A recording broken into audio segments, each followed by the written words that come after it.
और ये जो पिछले 60-65 साल तक कांग्रेस का जो शासन रहा है, उस कांग्रेस के शासन के अंदर इतना नुकसान हुआ है, आप उसकी कल्पना भी नहीं कर सकते, कल्पना भी नहीं कर सकते। आपको याद होगा कांग्रेस की गलती के कारण देश का विभाजन हुआ। उन्होंने इतिहास से सबक नहीं लिया। महाभारत में हस्तिनापुर और इंद्रप्रस्थ का विभाजन हुआ, परिणाम क्या निकला? भगवान श्री कृष्ण को सबको मार करके वापस एक करना पड़ा कि नहीं करना पड़ा? तो देश का विभाजन किसने कराया? कांग्रेस ने कराया। विभाजन के बाद देश का प्रधानमंत्री कौन बनना चाहिए था?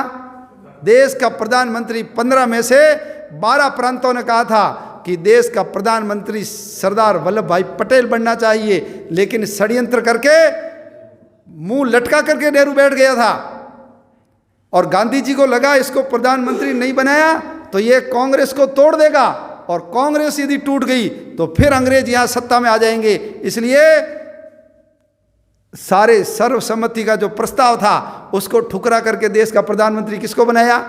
देश का प्रधानमंत्री नेहरू को बनाया। देश की आजादी के बाद पटेल ने पूरी रियासतों को एक कर दिया। नेहरू जी ने कहा था मैं कहाँ का हूं?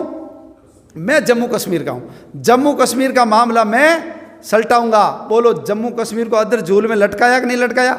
और जब पाकिस्तान ने आक्रमण किया और हमारी सेनाएं उस पाकिस्तानी सेना को पीट पीट करके मार रही थी, भगा रही थी, और पाकिस्तानी भाग रहे थे, तो कोई नहीं बता सकता कि नेहरू जी उस मुद्दे को लेकर के यूएनओ में क्यों गए। जीतती हुई बाजी हमारे हाथ में आई हुई थी, उसको पलट दी नेहरू जी ने और कहा था हम जनमत सर्वे करवाएंगे। आज वो जनमत सर्वे हमारे गले का हड्डी बना हुआ है, गले का हड्डी बना हुआ है जनमत संग्रह। ये नेहरू जी के कारण आज कश्मीर का 1.5 लाख वर्ग किलोमीटर जमीन का क्षेत्रफल है जो इन्होंने कब्जा कर रखा पाकिस्तान में। देश को धर्मनिरपेक्ष किया, देश बना धर्म के आधार पे। मुसलमानों ने कहा हम हिंदुओं के साथ नहीं रहेंगे, उन्होंने देश लेकर के उसको इस्लामिक देश बनाया और अपना देश क्या बन गया? धर्मनिरपेक्ष। मुसलमान और ईसाई का फायदा, हिंदू का नुकसान, बस इसी का नाम क्या है? इसी का नाम धर्मनिरपेक्षता है। याद करो सुभाष चंद्र बोस, क्या किया कांग्रेस ने सुभाष चंद्र बोस के साथ? याद करो हमारे लाल बहादुर शास्त्री हैं, मरने के बाद उनका पोस्टमार्टम तक नहीं करवाया, पोस्टमार्टम तक। लारें टपक रही थी सत्ता लेने की, और इसलिए लोगों ने कहा था थोड़ा सा संघर्ष और करते।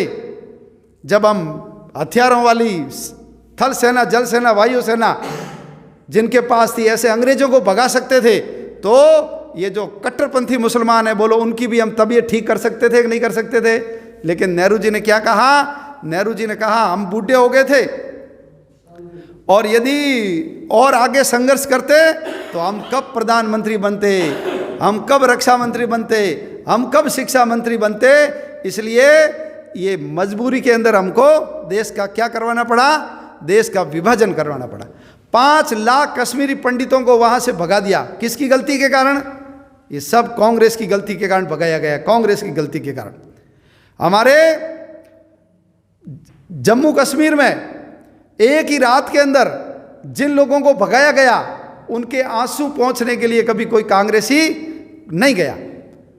और आज जो कांग्रेस के नेता है वो सब हिंदू समाज को कैसे बदनाम कर सकते हैं, इसलिए सिगुफे गढ़ रहे हैं। बोलो भगवा आतंकवाद गढ़ा कि नहीं गढ़ा इन्होंने? हिंदू आतंकवादी शब्द गढ़ा कि नहीं गढ़ा इन्होंने? ये विकीलीक्स में जाकर के वहां बोलते हैं कि हमको खतरा मुसलमानों से नहीं है, हमको खतरा किससे है? हमको खतरा हिंदुओं से है। और संघ जैसे राष्ट्रवादी संगठन की तुलना ये बोको हरम से करते हैं, आईएसआईएस से करते हैं। बोको हरम जिसने 3.5 लाख लोगों को मारा, छोटे छोटे बच्चों को भी आतंकवादी बना करके मारने का काम किया है, उससे हमारे संगठन की तुलना करते हैं। इन्होंने विश्व हिंदू परिषद पर प्रतिबंध लगाया। संघ को कुचलने के लिए गांधी जी की हत्या का झूठा आरोप लगा करके नेहरू जी ने हमारे ऊपर प्रतिबंध लगाने का काम इन्होंने किया है। राम काल्पनिक वस्तु है, राम कभी हुए ही नहीं, और जब राम नहीं हुए तो राम सेतु की भी बात मत करो। ये बात कांग्रेस ने बोली कि नहीं बोली? लक्षित हिंसा अधिनियम 2011, अपराध कोई करे मुसलमान ने यदि तुम्हारी शिकायत कर दी तो तुमको जेल जाना पड़ेगा, चाहे एसपी हो, चाहे एमएलए, एमपी हो, कोई भी हो। मकान मांगा मुसलमान ने, आप यदि नहीं दोगे तो तुमको जेल में डाल देंगे यदि उसने शिकायत कर दी। ऐसा काला कानून अंग्रेजों के समय भी नहीं आया था। लक्षित हिंसा अधिनियम कानून ये किसके कारण आया? ये सब कांग्रेस के कारण आया। याद करो 84 के दंगे हैं, 10,000 सिखों को मारा गया था, 10,000 गलों में टायर डाल डाल करके उसके आग लगाई गई थी। और इन सिखों को बचाने का काम किसने किया था? संघ के लोगों ने किया। अपने घरों में जैसे हम रिश्तेदारों को रखते हैं, ऐसे जितने भी सिख पुरुष थे, महिलाएं थी, बच्चियां थी, उनको अपने घरों के अंदर रखा है। महीने महीने 2-2 महीने रखा है। सिखों को बचाने का काम हमने किया। और मारने का काम किसने किया? ये मारने का काम कांग्रेस ने किया।